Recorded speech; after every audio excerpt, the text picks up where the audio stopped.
ধন, সম্পদ, ঐশ্বর্য। মানুষ হয় নিজের সৌভাগ্যের দ্বারা এগুলো লাভ করে থাকেন বা কর্মের দ্বারা। সৌভাগ্য আসলে কি? গ্রহের দশা, যা প্রত্যেক মুহূর্তে বদলাতে থাকে। কর্মের মাধ্যমে যখন আপনি ধন অর্জন করেন, তখন সেই ধন আপনার আগামী প্রজন্ম লাভ করে। সেটা হয় সে ভোগ করে বা তার জন্য তার ভোগান্তি হয়। আর এটা নির্ভর করছে আপনার কর্মের ওপরে। কি কর্ম করেছেন আপনি সেই ধনকে লাভ করার জন্য। যদি আপনি সৎ পথে চলেন, নিষ্ঠা ভরে আপনি কর্ম করে থাকেন এবং তার ফলে আপনি ধন অর্জন করে থাকেন, তাহলে আপনার আগামী প্রজন্ম সেটা ভোগ করবে, সেটা প্রয়োগ করবে নিজের বিকাশের জন্য। কিন্তু যদি আপনি কুকর্ম করে থাকেন, কোনো রকম ছলনা করে থাকেন এই ধন লাভ করার জন্য, তাহলে 100% আপনার আগামী প্রজন্মকে এর জন্য ভুগতেই হবে। তাহলে আপনি কি চাইবেন? যে আপনার আগামী প্রজন্ম সুখ ভোগ করবে, নাকি আপনার কুকর্মের পরিণাম ভোগ করবে? নির্বাচন আপনারই। আসুন আমার সাথে ভালোবেসে বলুন, রাধা রাধা। লোভ আপনার অন্তরের আরো একটা শত্রু। দেখতে গেলে এটা একটা শব্দ, একটা সংস্কৃত শব্দ। লব ধাতু থেকে উৎপন্ন হয়েছে। এর অর্থ কিছু লাভ করা। কিছু লাভ করা অনুচিত নয়, আরো কিছু লাভ করাও অনুচিত নয়, কিন্তু সব থেকে বেশি আমি লাভ করব। আমি আরো চাই, আরো বেশি চাই, আরো বেশি পেতে চাই। এটাই হলো লোভ। আর এই লোভ যখন গ্রাস করে, তখন আপনি যা পেতে চান, সে ধনই হোক বা মানই হোক, তা অর্জন করার জন্য মানুষ যে কোনো স্তরে পৌঁছে যেতে পারে। যদি মানুষ ধন অর্জন করতে চান, তাহলে তার জন্য তারা অধর্মের পথেও চলতে পারেন। যদি সম্মান অর্জন করতে চান, তাহলে অন্য মানুষকে ছোটও করতে পারেন। শেষ পর্যন্ত আপনার এটা মনে হতে পারে যে যদি একটু অল্পই প্রাপ্ত করতাম, কিন্তু ভালোবেসে প্রাপ্ত করতাম, এই জীবন আরো অনেক বেশি সুখী হতো। লোভ আপনার জীবনে, আপনার মনে কখন যে প্রবেশ করবে সেটা আপনি জানতেও পারবেন না। তাই এটা চিনতে শিখুন আর তৎক্ষণাৎ জীবন থেকে বাইরে ফেলে দিন। যা কিছু লাভ করতে চান তা ভালোবেসে লাভ করুন, আর সেই ভালোবাসার সাথেই বলুন, রাধা রাধা। জীবনে ক্ষমা চাওয়া তাও কিছুটা সহজ, ক্ষমা করতে পারা অত্যন্ত কঠিন। ক্ষমা 2 অক্ষরের এই শব্দ হতে পারে, কিন্তু অত্যন্ত বড় এই শব্দ, অত্যন্ত গুরুত্বপূর্ণ এই শব্দ। কখনো কখনো অন্য কাউকে ক্ষমা করে দেওয়া তাও কিছুটা সহজ কাজ, কিন্তু নিজেকে ক্ষমা করতে পারা অত্যন্ত কঠিন হয়ে দাঁড়ায়। অতীতে যদি আমাদের এমন কোনো ভুল হয় যে কারণে আমরা নিজেকে ক্ষমা করতে পারি না, অনেক সময় এমন কিছু ভুল করে বসি যে বিষয় শুধু আমরাই জানি, কিন্তু আমরা নিজেকে ক্ষমাই করতে পারি না। আর আমাদের বিকাশ সেখানে স্তব্ধ হয়ে যায়। কারণ যদি আপনি ক্ষমা করতে না শেখেন, নিজেকে ক্ষমা যদি না করতে পারেন, তাহলে তা আপনার জীবনের সব থেকে বড় বাধা হয়ে দাঁড়াবে। সেই জন্য জীবনে অবশ্যই শিখুন যে কিভাবে নিজেকে ক্ষমা করতে হয়, আর শিখুন যে আগের করা ভুল আবার কি করে না করা যেতে পারে। এই মন হালকা হবে আর প্রসন্ন হয়ে বলবে, রাধা রাধা। এই সংসারে যখনই কোনো সমস্যা আসে, তখন আমরা আমাদের সব থেকে বড় সম্বলের কাছে আশ্রয় খুঁজি, তা হলো আমাদের বিশ্বাস। এবার প্রশ্ন হলো এটাই যে এই বিশ্বাস কার উপর করা যেতে পারে? পরিবারের ওপর, বন্ধুর ওপর, নাকি তাদের ওপর বিশ্বাস করা উচিত যাদেরকে আমরা কখনো সঙ্গ দিয়েছি? দেখুন, এই সংসারে বিপদের সম্মুখীন হলে কে আপনাকে সাহায্য করবে সেটা নির্বাচন করা আপনার হাতে নেই। সেটা সেই সকল ব্যক্তির উপর নির্ভরশীল যে তারা আপনাকে সাহায্য করবে নাকি করবে না। অর্থাৎ যখনই কোনো বিপদ আসে, সর্বপ্রথম তার সম্মুখীন আমাদের নিজেকেই হতে হয়, আর তার জন্য প্রস্তুত থাকা প্রয়োজনীয়। সেই শক্তি, সেই সাহস অর্জন করা প্রয়োজনীয়। দেখুন, যখনই অন্ধকার আসে, তখন সবার আগে কে আপনাকে ত্যাগ করে চলে যায়? আপনার নিজেরই ছায়া। এই অন্ধকারের সম্মুখীন হতে হয় অন্তরের প্রদীপের দ্বারা, অন্তরের আত্মা দ্বারা। তবেই আপনি অন্ধকারের ওপর জয়লাভ করতে পারবেন। সেই জন্য যে বিপদই আসুক না কেন, নিজেকে তার জন্য প্রস্তুত রাখা উচিত। সেই সাহস নিয়ে আসুন। এমন কোনো বিপদ নেই যা আপনাকে ভেঙে দিতে পারে। আসুন আমার সাথে ভালোবেসে বলুন, রাধা রাধা। মানুষ সবসময় চায় যে তার জীবনে যেন কখনো কোনো সমস্যাই না আসে। সে চায় তার জীবন যেন শুধুমাত্র শান্তি এবং সুখের দ্বারা পূর্ণ থাকে। কিন্তু এই চাহিদা অনুচিত কিছু নয়। আমরা সবাই এটাই চাই যে জীবনে সুখ থাক, শান্তি থাক। কিন্তু এই কথা সবসময় মনে রাখবেন, যে সূর্য উদিত হন সংসারকে প্রকাশমান করেন, দুপুরবেলায় সংসারকে রৌদ্র প্রদান করেন, সন্ধেবেলায় তাকেও অস্ত যেতে হয়। এবার আমাদের জীবন চক্র কিছুটা এরকমই। কোনো কিছুই চিরকাল একরকম থাকে না। কখনো এই নদীকে দেখুন যা বয়ে চলেছে। এই নদী যা বয়ে চলেছে তার পথেও অনেক বিপদ আসে। বড় বড় পাথরের সম্মুখীন হয়ে তাকেও সামনে এগিয়ে যেতে হয়। একটি পুকুর যা চারদিক থেকে ঘেরা, তার জীবনে কিন্তু কোনো সমস্যা নেই। কিন্তু এই সংসারে পুকুরের পুজো করা হয় না, পুজো করা হয় নদীকে। মনে রাখবেন, সমস্যার ঊর্ধ্বে তিনি উঠতে পারেন যিনি সমাধি লাভ করেছেন, যিনি এই সংসারেই নেই। যিনি এই সংসারে আছেন এবং জীবিত আছেন, তার জীবনের সমস্যা হলো শ্বাসবায়ুর মতোই গুরুত্বপূর্ণ। আসুন আমার সাথে ভালোবেসে বলুন, রাধা রাধা। আজ আমি আপনাকে একটা ছোট্ট কাহিনী শোনাবো। একবার আমি, রাধা আর দাদা, আমরা তিনজনে মিলে লুকিয়ে একটা উপবনে গেলাম আম পেড়ে খেতে। অনেক পরিশ্রম করে আমরা ওখানে পৌঁছলাম আর আমরা আশ্চর্যচকিত হয়ে গেলাম এটা দেখে যে এবার তো আম পাকেইনি। এবার দাদা কি করলেন, একটা আম পাড়লেন আর সেটা চাখলেন, আর উনি নিরাশ হয়ে পড়লেন। উনি বললেন যে এটা তো খুবই টক। তারপর রাধা একটা আম পাড়লো আর সেটা চেখে দেখলো, আর রাধা উৎসাহিত হয়ে পড়ল। আমি রাধাকে জিজ্ঞেস করলাম, কি হয়েছে, তুমি এত উৎসাহিত কেন? তখন রাধা বলল যে এবার এত বেশি টক আম হয়েছে যে এগুলো দিয়ে আমরা আচার বানাবো। তাহলে দাদা ওখান থেকে বেরিয়ে গেলেন নিরাশ হয়ে এবং খালি হাতে। রাধাও ওখান থেকে বেরিয়ে গেল কিন্তু উৎসাহিত হয়ে, আর অনেকগুলো কাঁচা আম সাথে নিয়ে। এর থেকে আমরা কি শিক্ষা পেতে পারি? যে প্রত্যেকটা স্থানে এমন কিছু রয়েছে যেখান থেকে আমরা কিছু একটা শিক্ষা লাভ করতে পারি, যা আমাদেরকে বিকাশের পথে নিয়ে যেতে পারে। এই শিক্ষা প্রত্যেক স্থানে আছে। সবকিছু আমাদের দৃষ্টিভঙ্গির উপর নির্ভর করছে। যখনই আমাদের জীবনে, আমাদের সম্পর্কে কোনো সমস্যা, কোনো বিপদ আসে, তখন বেশিরভাগ মানুষ সেই বিষয় নিয়ে দুঃখী হয়ে পড়েন। আর কিছু মানুষ এমনও থাকেন যারা শেষ পর্যন্ত তার সমাধান করেন, বিপদকে পরাজিত করেন, সম্পর্কগুলিকে আবার জুড়ে দেন। যদি আপনি সুখের খোঁজ করেন তাহলে আপনি সুখ অবশ্যই পাবেন, প্রসন্নতা অবশ্যই পাবেন। যদি আপনি দুঃখ খোঁজেন তাহলে দুঃখ অবশ্যই পাবেন। এবার আপনি কি খুঁজতে চান, সেই চয়ন আপনারই। আসুন আর আমার সাথে ভালোবেসে বলুন, রাধা রাধা। কখনো কোনো প্রজাপতিকে উড়তে দেখেছেন? কি সুন্দর উড়ে বেড়ায় সে, এক ফুল থেকে অন্য ফুলে, এক পাতা থেকে অন্য পাতার উপর। কিন্তু সে কিভাবে উড়তে শেখে কখনো ভেবেছেন? জন্ম থেকেই কিন্তু প্রজাপতির ডানা থাকে না। ও কিন্তু ছোট্ট একটা ডিমের আকারে জন্ম লাভ করে। তারপর সেই ডিমটি ভেঙে একটি কীট বাইরে আসে। আস্তে আস্তে সে বড় হয়, ওর শক্তি বৃদ্ধি পায়। তারপর সে সেই কীট দশা ত্যাগ করে নিজের ডানাগুলি মেলে। এই প্রক্রিয়া তার কাছে সরল নয়, অত্যন্ত যন্ত্রণাদায়ক প্রক্রিয়া, কিন্তু সে সেই যন্ত্রণা মেনে নেয়। আর তারপর আস্তে আস্তে সে উড়তে শেখে। শুধুমাত্র আকাশে উড়ে বেড়ায় তা নয়, আমাদের মনের মাঝে উড়ে বেড়ায়। এবার এই ডিম থেকে প্রজাপতি হয়ে ওঠার যে যাত্রা, এটা যতটা কঠিন, ততটাই কঠিন হয় এই সংসারে শ্রেষ্ঠ কর্ম করা, ততটাই কঠিন হয় এই সংসারে মহান হয়ে ওঠা।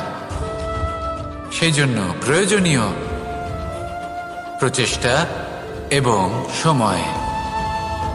নিরন্তর প্রচেষ্টা করতে থাকুন, পর্যাপ্ত সময় নিন এবং আপনি নিজেকে এই আকাশে উড়ন্ত অবস্থায় পাবেন। আসুন আমার সাথে ভালোবেসে বলুন, রাধা রাধা, রাধা রাধা। আপনারা হয়তো ভাবছেন কি আশ্চর্য ব্যাপার, প্রত্যেকবার আমি কথা শেষ হওয়ার পরে রাধা রাধা বলি। এইবার আমি আগেই বলে দিলাম। কারণটা কি? কারণ হলো অত্যন্ত বিশেষ। প্রত্যেকবার কথা সমাপ্ত হবার পরে আপনাদের সবার মধ্যে ভালোবাসা বিতরণ করতে চাই, তাই রাধা রাধা বলি। কিন্তু এইবার এই নতুন এবং বিশেষ সূত্রপাতে প্রথমে প্রেম বিতরণ করা অত্যন্ত আবশ্যক। এবার একটা বিষয় আছে যা জানেন হয়তো সকলেই, কিন্তু বুঝতে খুব কম জন পারেন। এই প্রেম, এই আনন্দ, এই সকল কিছুর সূত্রপাত হয় নিঃস্বার্থ আবেগের দ্বারা। ঠিক যেমন একজন মাতাকেই দেখে নিন। যখনই একজন মাতা সন্তানকে জন্ম দেন, তখন এই সংসার ভুলে যায় যে তার জন্য এটা একটা নতুন জন্ম। কারণ একজন নারী তখন একজন মাতৃরূপে নতুন ভাবে জন্ম নেন। একজন নারী স্ত্রী ও গৃহবধূ রূপে কিছু অধিকার লাভ করে থাকেন, কিন্তু তিনি যখন মা হয়ে যান তখন তিনি শুধুই দান করতে শেখেন। নিজের সন্তানের জন্য কত কিছুই না করেন, তাকে বাৎসল্যের সাগরে ভাসিয়ে নিয়ে যায়। এই সংসারে রাজকুমার জন্ম নিতেই পারেন, তাকে রাম এবং লক্ষণ কিন্তু মায়েরাই বানিয়ে তোলেন। একজন গোয়ালা জন্ম নেয়, তাকে দ্বারকাধীশ একজন মাই বানিয়ে তোলেন। পিতা হলেন সেই পর্বত যার একটা অংশ হলো তার সন্তান, কিন্তু মা হলেন সেই শিল্পী যিনি একটা পাথরকে খোদাই করে এমন এক মূর্তি গড়ে তোলেন যাকে সকলে পূজনীয় মনে করেন। তাহলে স্মরণ করুন সেই সকল মুহূর্ত যেগুলি আপনি নিজের মাতার সাথে অতিবাহিত করেছেন। অনুভব করতে পারবেন যে কিভাবে এক মুহূর্তেই এই মন প্রফুল্ল হয়ে ওঠে। এবারের কারণ কি? এর কারণ হলো এই জীবনের আসল দ্বারই হলো মমতা।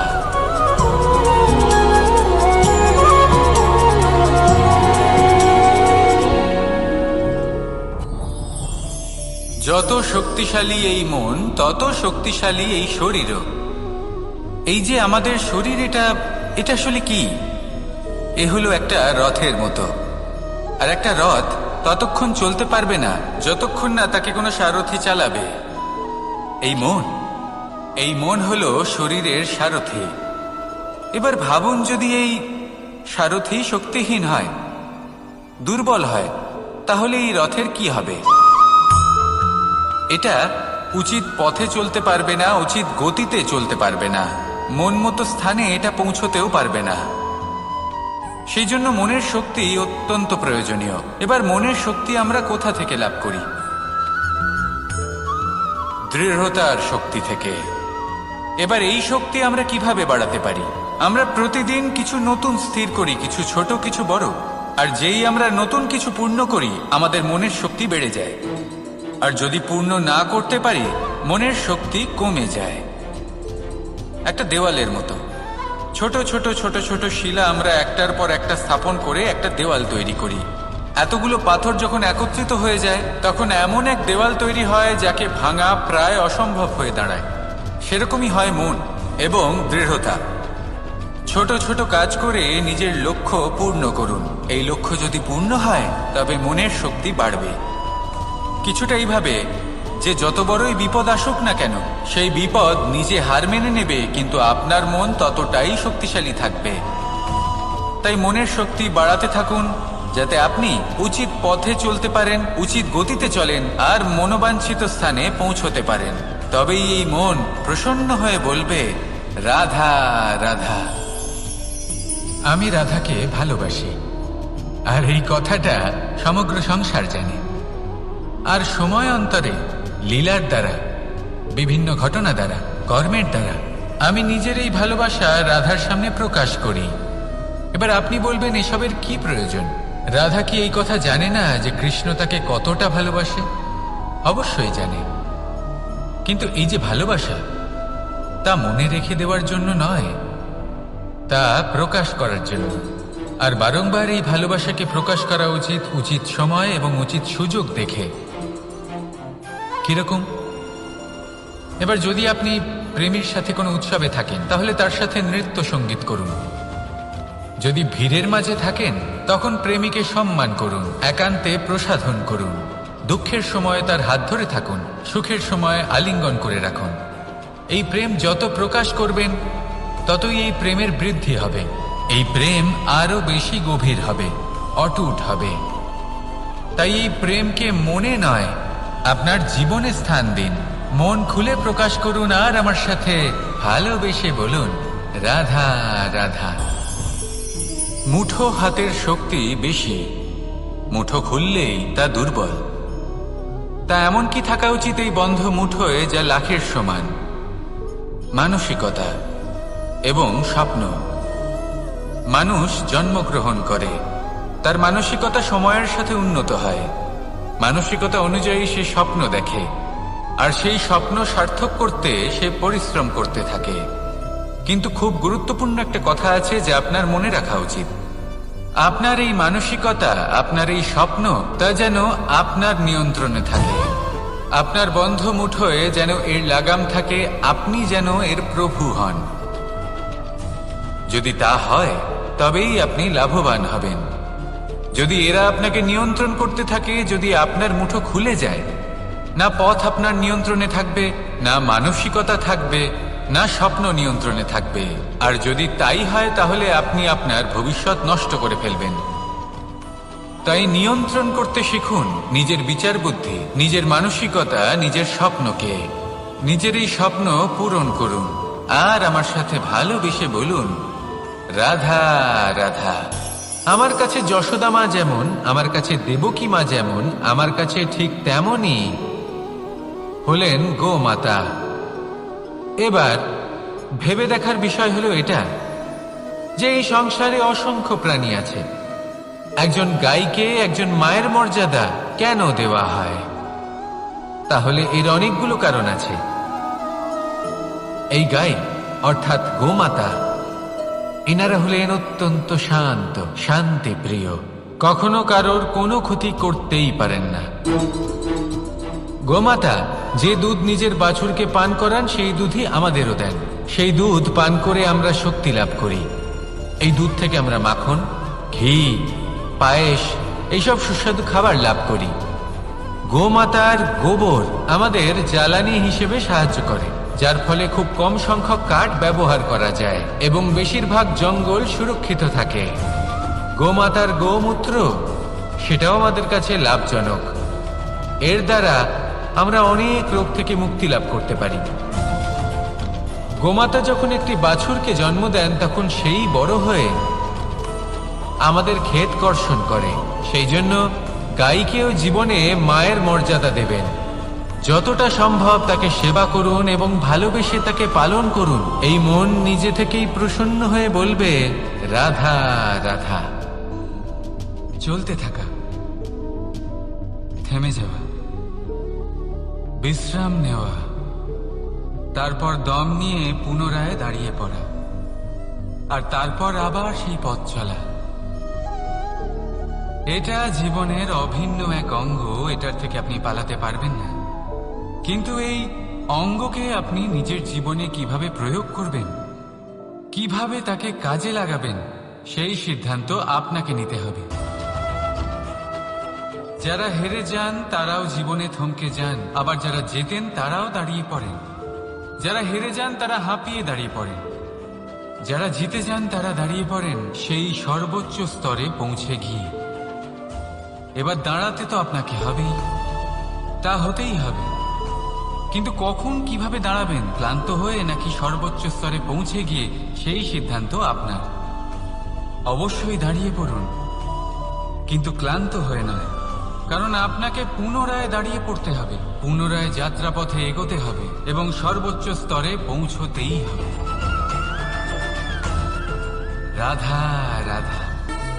স্বপ্ন, আমরা জীবনে স্বপ্ন দেখতে থাকি, সেটা পূরণ করার পূর্ণ প্রয়াস করে থাকি, কিন্তু এই স্বপ্ন পূরণ না হওয়ার পরিস্থিতিতে আমরা ভেঙে পড়ি, ছিন্ন বিচ্ছিন্ন হই। আর তারপরেই বোঝা আমরা আগামী প্রজন্মের ওপর রীতিমতো ঝাঁপিয়ে দিই। আমরা এটাই মনে করি যে আমরা যেটা হতে পারিনি সেটা আমাদের সন্তান অবশ্যই হবে।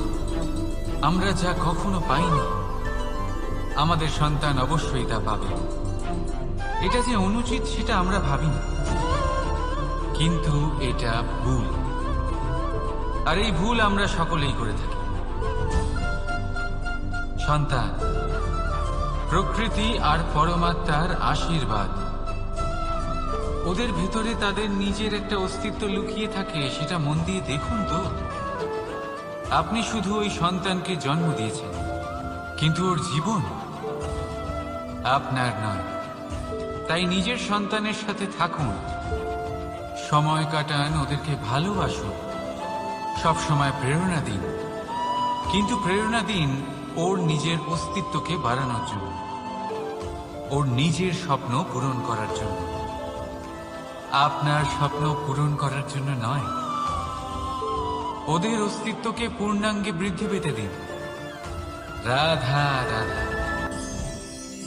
এই পুকুর দেখছেন আপনি? পুকুরের জল কখনো প্রবাহিত হয় না, একই স্থানে জমে থাকে, আর সেই কারণে কিছুদিন পর ময়লা হতে শুরু করে। কিন্তু তাও আমরা একে ত্যাগ করি না, আমরা তবুও একে পুজো করি।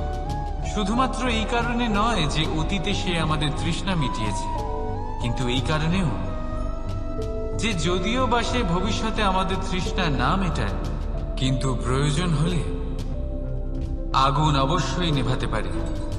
ঠিক সেই রকমই হয় আমাদের সম্পর্ক, সম্পর্ক যা আমরা বহু বছর পরিশ্রম করে তৈরি করি, যে দরকার পড়লে আমাদের সহায়ক হয় কোনো না কোনোভাবে। সেই জন্য সম্মান করতে শিখুন এই সম্পর্কগুলিকে, শিখুন এই সম্পর্কগুলিকে অটুট রাখতে। কথায় কথায় এই সম্পর্কগুলিকে ভেঙে দিতে শিখবেন না। রাধা রাধা। বিষ, এই শব্দটা শুনলেই মনে অনেক কল্পনা জন্ম নেয়। কল্পনা অসহ্যকর তিক্ততা, কল্পনা অত্যন্ত বেদনাদায়ক মৃত্যু।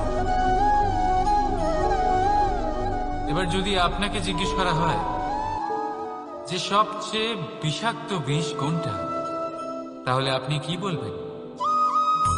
কেউ বলবে সর্পের বিষ, কেউ বলবে কাঁকড়া বিছের, কেউ বলবে কালকেউটের বিষ। কিন্তু না, এই সমস্ত রকম বিষ সেই বিষের সামনে টিকতে পারবে না যাকে আমরা বলে থাকি কানের মধ্যে ঢালা বিষ। শুনতে অত্যন্ত মিষ্টি, কিন্তু তিক্ততায় অত্যন্ত বিষাক্ত। পেটের মধ্যে যাওয়া এই বিষ শুধুমাত্র একটি মানুষের মৃত্যুর কারণ হয়, কেবল একটি। কিন্তু কানের মধ্যে ঢালা এই বিষ একাধিক সম্পর্কের নাশ করতে পারে। আর এটাতে সেই ব্যক্তির ভুল নেই যে আপনার কানে বিষ ভরেছে, আপনি তাকে দোষ দিতে পারেন না। এখানে দোষ আপনার নিজের, যে এই বিষকে আপনি নিজের উপরে প্রভাব ফেলতে দিয়েছেন, এই বিষকে সুযোগ দিয়েছেন আপনার ক্ষতি করতে। এটা আপনার ভুল। সেই জন্য কুমন্ত্রণায় কখনো কান দেবেন না। আপনার মনে ভালোবাসার দৃঢ়তা জাগিয়ে তুলুন আর নষ্ট করে দিন এই সংসারের সমস্ত বিষের প্রভাব। রাধা রাধা।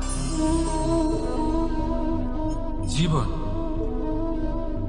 আমাদের এই জীবন সুখ আর দুঃখ, এই দুইয়ের মিশ্রণ। এদের সংমিশ্রণই জীবনের ভারসাম্য বজায় রাখে। এখন এই সুখ সুখ এমন এক বস্তু যাকে সবাই খুঁজে চলেছে। দুঃখ এমন এক অনুভূতি যা সবার কাছে আছে। আমাদের প্রত্যেকের জীবনে সুখ আর দুঃখ আসতে থাকবে আর যেতেও থাকবে। এটা অবশ্যই জীবনে থাকবে, কিন্তু সফলতা এটা সবার জীবনে আসে না। কেন? কারণ এই সফলতা সুখ আর দুঃখের দ্বারা প্রাপ্ত হয় না। সফলতা প্রাপ্ত হয় নিজের উপরে বিশ্বাস করতে থাকলে। আকাশের ওই সূর্যকে দেখো, সূর্যের বিশ্বাস আছে নিজের উপর যে সে সমস্ত জগৎকে আলোকিত করতে পারবে। নিজের প্রথম রশ্মি দিয়ে অন্ধকারকে দূর করতে পারবে। সূর্য এই বিশ্বাস নিয়েই আসে, আর কিছুক্ষণের মধ্যেই সমস্ত সংসার থেকে অন্ধকারকে বিনাশ করে ফেলে সে। তাহলে মনে রাখবেন, এই সুখের আভাস, এই দুঃখের অনুভূতি আসতেও থাকবে আর যেতেও থাকবে।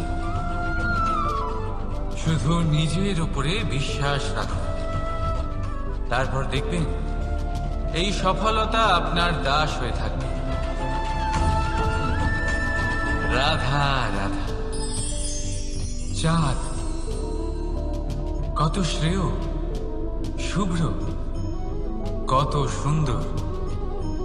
কিন্তু যদি আপনি মনোযোগ সহকারে দেখেন তাহলে দেখবেন এই চাঁদেও দাগ আছে। আর এই দাগগুলি থাকার কারণে কি এই চাঁদের মাহাত্ম্য কখনো কমে যায়? কখনো নয়। এর কারণ হলো চাঁদের নিরন্তর চেষ্টা। একবার এই আকাশে দেখুন, এই অন্ধকার সবসময় চেষ্টা করে চাঁদকে ঢেকে দেওয়া, কিন্তু এই চাঁদ সবসময় এই অন্ধকারের সাথে লড়াই করতে থাকে। অমাবস্যা থেকে শুরু করে চাঁদের এই যাত্রা পূর্ণিমা অবধি পৌঁছেই যায়। আর তাই এই চাঁদের পুজো করা হয়। এই কারণে এই চাঁদকে মাহাত্ম্য দেওয়া হয়। এইভাবেই যদি আপনার মধ্যে কোনো দোষ থাকে, কোনো খারাপ কিছু থাকে, তাহলে সেটা কোনো বড় ব্যাপার নয়। চেষ্টা করুন সেটাকে শুধরে নেওয়ার। কিন্তু সেই কারণে নিজেকে খারাপ মনে করা, এটা অনুচিত। নিজের ভুলগুলো, নিজের দোষগুলো, নিজের খারাপ দিকের কথা ভুলে আপনি এই সংসারের ভালোর দিকে প্রস্থান করেই দেখুন না। আপনি দেখবেন আপনার অন্তরের তেজ ঠিকরে বেরোচ্ছে। রাধা রাধা। এই পিঁপড়েদের দেখছেন আপনি? সবাই একই রকম। এদের মধ্যে তফাৎ খুঁজে বার করা অসম্ভব। মনে হয় যেন ওদের আলাদা আলাদা অস্তিত্বই নেই। কিন্তু যদি আপনি মন দিয়ে দেখেন তাহলে দেখবেন প্রতিটা পিঁপড়ের আলাদা কাজ নির্ধারিত। তাদের আলাদা অস্তিত্ব আছে। কেউ বাড়ি বানানোর জন্য মাটি সংগ্রহ করতে পটু, কেউ ঢিপি বানাতে পটু, কেউ খাবার খোঁজায় পটু, আবার কেউ সেই খাবার আনায় পটু। ঠিক সেরকমই হয় মানুষেরা। মনে হতেই পারে সবাই একই রকম, কিন্তু প্রতিটা মানুষের ব্যক্তিত্ব, প্রতিটা মানুষের অস্তিত্ব ভিন্ন হয়। আর সত্যি কথা বলতে কি, প্রতিটা মানুষের ভিন্নতাই আমাদের প্রগতির দিকে নিয়ে যায়। ভাবুন, যদি আপনাকে কারোর সাথে হাত মিলিয়ে চলতে হয়, তাহলে আপনাকে আপনার সোজা হাত তার উল্টো হাতে ধরে এগোতে হবে। এটাই সৃষ্টিকর্তার সৃষ্টির নিয়ম। ভিন্নতা, এই ভিন্নতাকে আশীর্বাদ ভেবে চলুন। এতে কোনো খারাপ নেই। রাধা রাধা। দাদা আমাকে বহুবার জিজ্ঞেস করেন যে কানাই, তুমি রাধার সাথে এই সংসারকে প্রেম শেখাতে এসেছো, তাহলে কেন তুমি রাধাকে এত বিরক্ত করো? কেন ও তোমাকে বিরক্ত করে? কেন এই ঝগড়াঝাটি হয়? কেন এই টানাপোড়েন চলে?